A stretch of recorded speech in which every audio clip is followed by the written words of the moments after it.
Hi,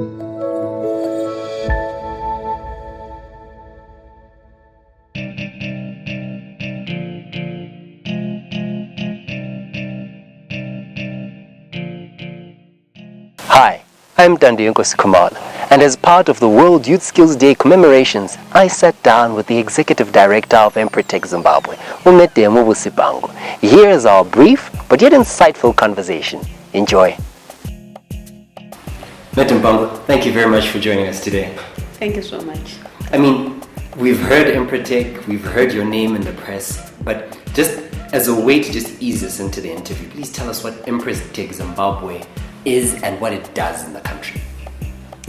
Empretec Zimbabwe is part of an international worldwide family of organizations or institutions that seek to build entrepreneurs, empower people economically, as well as contribute to the general growth of economies via the entrepreneurs that it has built. Nice. And I like to refer to you as the Chief Executive Officer of Entrepreneurs. So if I could ask you to say, in your words and over your years of experience, when you say this person's an entrepreneur, what sort of person are you talking about? I would be looking at somebody who has identified an opportunity. Right. It could be them who have initiated the opportunity, or it could be other people who have initiated the opportunity, but they've invited this individual who's also seen that there is an opportunity here. A person who is prepared to take calculated risk through investment in that opportunity. But investing, like I say, the key word is calculated. They are not just going to bungee jump down Mount Nyangani or something like that, but they've made sure that they've collected the right information in terms of what are the risks that I'm exposed to if I were to venture into this opportunity. Exactly. What are the gains that I can get if I take up this opportunity?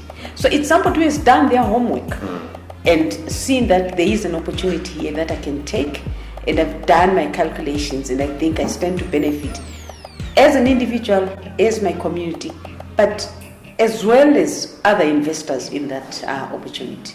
And as I look at the way the Zimbabwean society, I hear you, but the way the Zimbabwean society then is set up is a lot of people are in business because the opportunities they wanted were not available. So I'm thinking to myself, those that start businesses out of the need to survive instead of out of the need to satisfy a given opportunity, can we refer to them as entrepreneurs?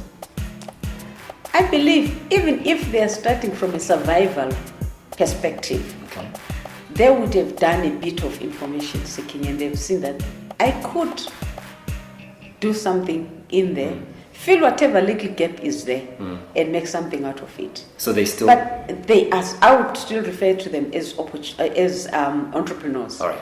But you then, as you correctly say, I would then term them survivalist entrepreneurs. And the good thing is that you'll find that somebody can start from a survivalist mode and grow up to really be a recognized entrepreneur. And as I continue to look at the business landscape in Zimbabwe, I realize that there's a lot of international competition. So you're no longer just competing with other Zimbabweans, but you're competing at a global scale, whether intentionally or unintentionally, because of the way the society is now set up. So now I'm thinking, how then do I make my products and services exportable onto the global market as someone who's already competing at a global scale, whether I want to or not? Yes, from talking about the world is a global village to the realities of that global village. That's the challenge that faces a lot of entrepreneurs. But I'm glad to say with the way social media, etc., and all the media aspects have come in, it actually enables you to be here in Zimbabwe and still do business with Americans, still do business with other people from other parts of the world. But the key thing is, are you satisfying a need?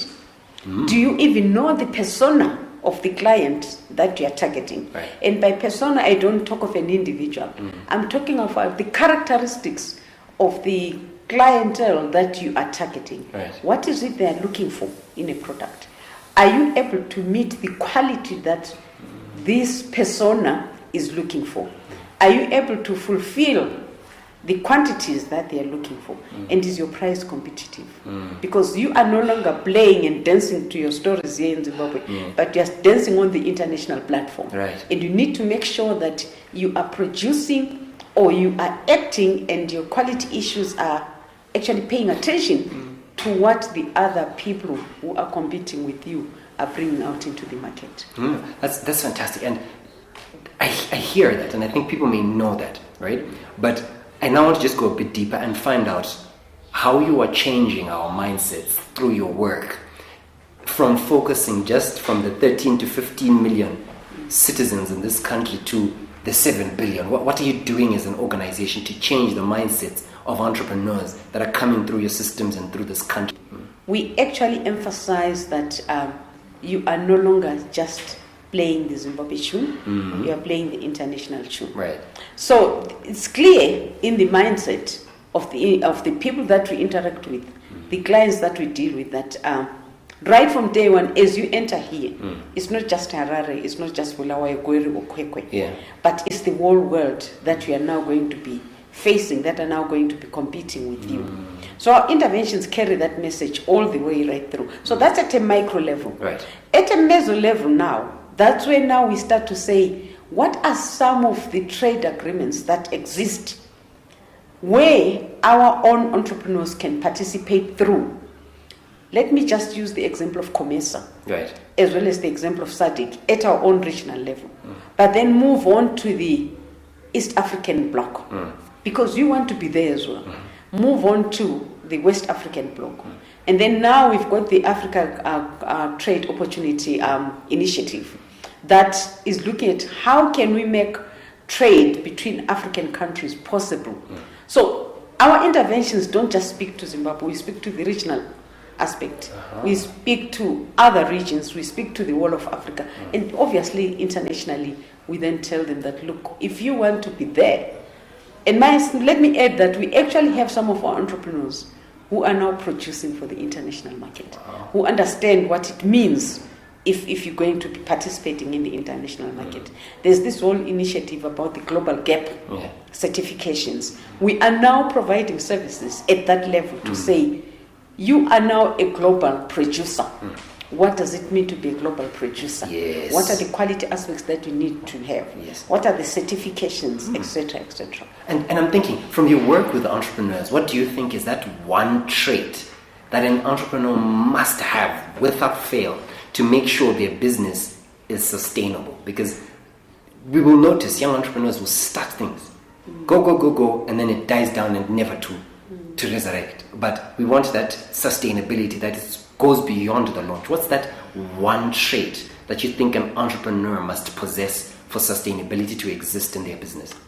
If I look at our situation in Zimbabwe, and where a lot of people will tell you that it's a difficult environment, so the whole aspect of perseverance, of persistence becomes key.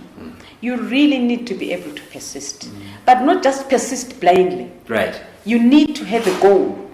What are you persisting to? You are not just trudging along and saying, I'm being persistent. Otherwise, we call you stubborn. But you are persisting because you've set your goals and you're persisting towards achieving those goals. So that's a key aspect that I believe entrepreneurs need to have. I think the other issue is passion. If you are really to do your job and do it well, if I look at you and what I know you've done, you've got passion. It's got to be deep inside you. You've got to love what you're doing. You've got to enjoy what you're doing. And with that, you can go all over. Because it will show that this person is very passionate about what they are doing. They understand what they are doing. And you'll do everything. Because if you really are into it, you build that passion because you love your product or the service that you're offering to the market. And you'll continuously want to improve it. Okay, yes. Continuous improvement will lead you then to the sustainability that you're talking about. You can't produce or give the same kind of service 10 years in a row because competition will come in and look at you and copy you. Yes. And it's correct to copy somebody. And in the end, they might start to make those improvements on your product or on your service. And then at the end of the day, they are above you. If I look at where we came from as Empretec and what we're doing now, is completely, we've grown. Yes. We've grown with the market in response to what we know the market needs, not just in Zimbabwe, but internationally. And that's why we're even able to provide our services, not just in Zimbabwe, but across other countries in Africa and outside Africa. And if I look at the two that you raised, passion and persistence, they are key, and I've seen them in a lot of people.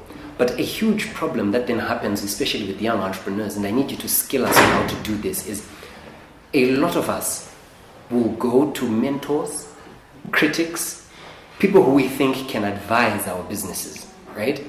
In the process of seeking that advice, direction, feedback, critics, the idea of the entrepreneur is then stolen, whether it's intellectual property or their systems or their products, is then stolen by the entrepreneur who's supposed to help them, or the mentor that's then supposed to help them.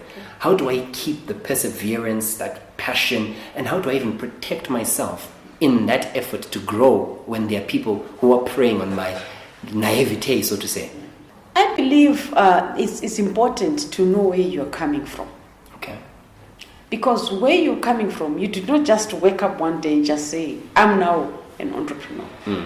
But the way people, whether it's family, it's friends, it's colleagues, it's institutions such as ours that have brought you up and you've grown with, or you're growing with, never go to a mentor and start opening up about a business idea. And I'm sorry to say, I've seen a lot of instances where even your seasoned entrepreneurs open up way too early. Oh, yes. And start exposing what they have in mind. And either people come and crisscross, or people come and steal your idea. So it's important to always, when you go there, seek advice, whether it's from family or somebody.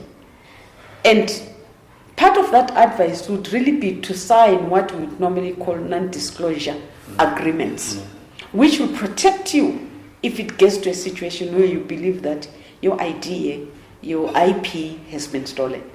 So get to institutions such as ours, get family members to advise, friends, colleagues, and draft whatever in its rawest state, a non-disclosure agreement that states that you are the owner of this idea or the IP, and you are seeking the mentor to support you and help you on that. Don't just go blindly to a mentor and come to me and say, ma'am, this is what I have in mind, this is my idea, can you assist me? Without, first of all, penning down. Hi, Mama. I don't refuse. I'm an NTA. But imagine you meet me sometimes for the first time, or you know me, and then I come to you and I say, I've got an idea. The first thing you're going to say is, tell me about it, right? And then I'm like, yes, before, Nancy, a 3-page NTA. Number one, the trust between me and you is broken. So, I mean, in terms of the practicalities, is that the best practical way? I hear you. State the idea, but not too much detail. Okay, all right, fine. State the idea, but not too much detail. Right. Don't expose the key components of the idea. Yes, let whoever you're talking to, say, I'm thinking of this, but not so much detail that will enable them to start taking that idea and running away with it. Yeah. And that's great, because I feel we're trying to equip entrepreneurs, and the conversation we have, because this interview is part of World Youth Skills Day commemorations. I'm just thinking to myself, this is a question that I've struggled with as an entrepreneur, and I hope you can assist me, because I looked at your CV and what you've done in the past, and you're working in the formal, formal economy or the job space first. I'm thinking to myself, should an entrepreneur, in your opinion, explore opportunities as an 8 to 5 before they go out on themselves, or they can just go by themselves, and as long as the idea is good enough? What do you think? Should, before, after? Where have you seen the best results? I believe there's merit in learning from what is happening. Right. And what is happening, if I look at my situation, my initial job was with a local authority. I spent 5 years there. But I was then able to apply what it learned at university in that local authority. Right. Talk about investment. talk about financial management. I was able to apply so that it became real what I was learning in university. Yes. I was also able to understand the business environment in the country through the kind of municipal bylaws, policies, regulations that inhibit small enterprise. Yes. And this is more than 20 years ago. Right. And let me say, the same lessons that I garnered in that position with that institution, I still apply even today. So it was good grounding. So if you have the opportunity, get into a job, learn. If you look at even most of our successful entrepreneurs, you'll find that they worked somewhere. They understood. Let me use our global entrepreneur here in Zimbabwe, Dr. Strive Masiwa. He worked with the telecoms company. He understood and realized that there was a gap. And how can I come in? Look at now, here's the competition. He is running around our original telecom service provider. He has left them kilometers away. But it started from there. And he realized the gap that, there is a gap here. And I'm sure he might have, I don't know, but I would like to believe that he might have discussed it with his bosses who just said, this young man is crazy. We can't do this. He went out and did it. So there is merit in getting into a formal position. You might pick up an idea, but you certainly get to learn systems and operations. I mean, my second job was in the private sector. I went to an organization that had the best systems in the country, what I believe had the best systems. And that's where I understood that the systems that you need in business are these. It was from that organization. And up to today, I'm applying that lesson on the systems in an organization that you need. Whatever position I'm in, whether I'm sitting in a board or I'm working with entrepreneurs, I am able to say, these are the key systems you need to have in an organization for you to be able to run a sustainable business. Or for this institution in which I'm a director, for it to run properly, do we have this? Do we have this? Do we have this?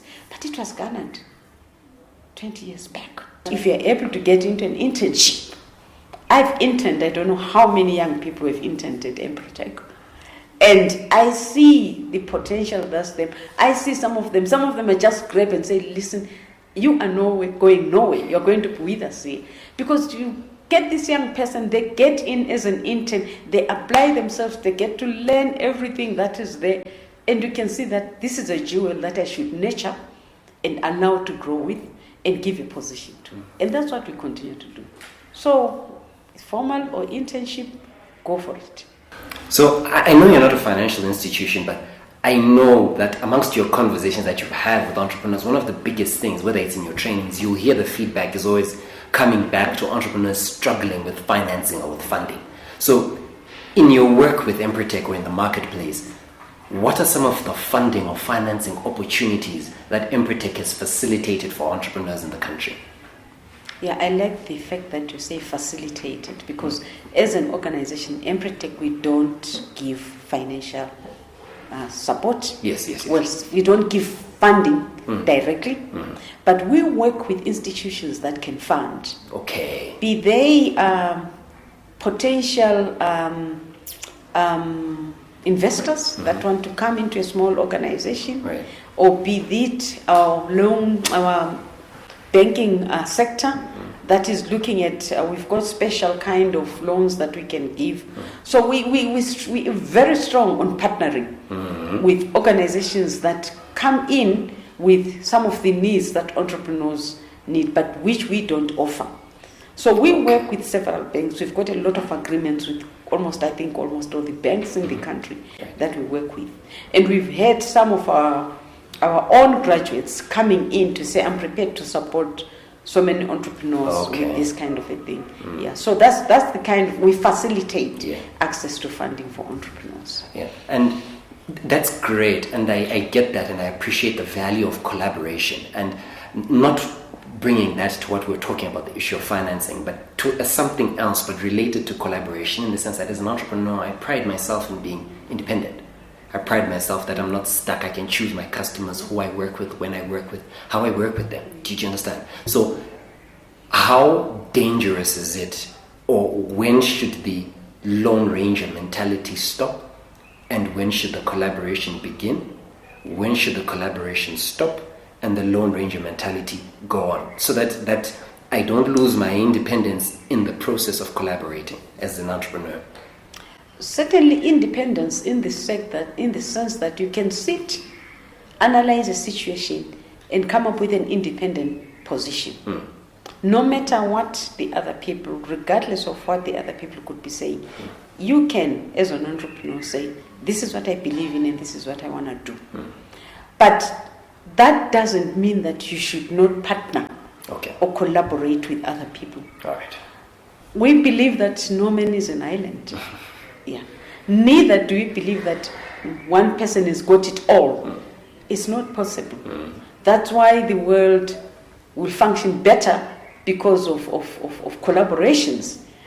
Even if you look at countries themselves, they collaborate. I spoke earlier on about regional blocks. We understand in Zimbabwe that we are not everything. We need our fellow sisters and other countries around us to move certain initiatives, certain agendas.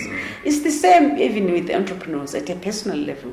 Yes, independent in the sense that you can make an independent decision, right? But be prepared to carry that independent decision through and its repercussions. But also see the merit and value of partnering and collaborating with other people. It does not take away your independence. It can only strengthen and build you, especially if you choose your partnerships and your collaborations properly. Yeah, and maybe in closing, I'm thinking to myself that one thing is Zimbabwe is only about 15 million people. I want to access 7 billion people. How do I go about building collaborations beyond the borders as a growing? One thing, it's when you establish, it's a different thing, it's easier. But as a growing business and entrepreneur, how do I go about establishing collaborations that transcend the limitations of our national borders? You remind me of a few years back when I had to present a paper in Switzerland on entrepreneurship in the African perspective. Somebody there raised a question and says Africa is corrupt, all sorts of things. And I don't want to sound like I'm racist, but this was a white person. A fellow white person in the audience stood up and said, I've lived in this African country for years. And we tend to say Africa is corrupt. But in any situation, there's a corrupter and a corruptee. We are the ones who go there. And we find easy targets that we. And he says, why don't you look at established institutions with integrity and credibility to go through if you are to look for partners? I've taken it in a long-winded way, but I wanted to show you the fact that the tendency to just say, I'm going to go to Rwanda, for example, which is now posited as our jewel, and you start to look for anybody and say, I want to partner and collaborate with this one. Does it do you any harm to come through Empretec and say, Empretec, I know you've got a center, an Empretec center in Ethiopia, and this is what I'm looking for? It would be very easy for me to pick up my phone my brother in Ethiopia, and say, I've got a young entrepreneur here who is looking for partnership in Ethiopia. Do you have somebody with this kind of profile? So this helps to protect you, because the other entrepreneur also knows that I have a reputation to lose with an institution like Empretec Ethiopia. So don't just go blindly and say, I want to collaborate and look for. You end up falling into the wrong hands. So use institutions that are already existing to look. We've got our trade organizations, our Zimtrade here. What can Zimtrade help you with? What can the other business associations help you with that can be able to link you with a potential partner in other countries? So that would be my response. Yeah. Lady Busi Bango, thank you very much for giving us your time. Thank you, Tando. Thank you so much.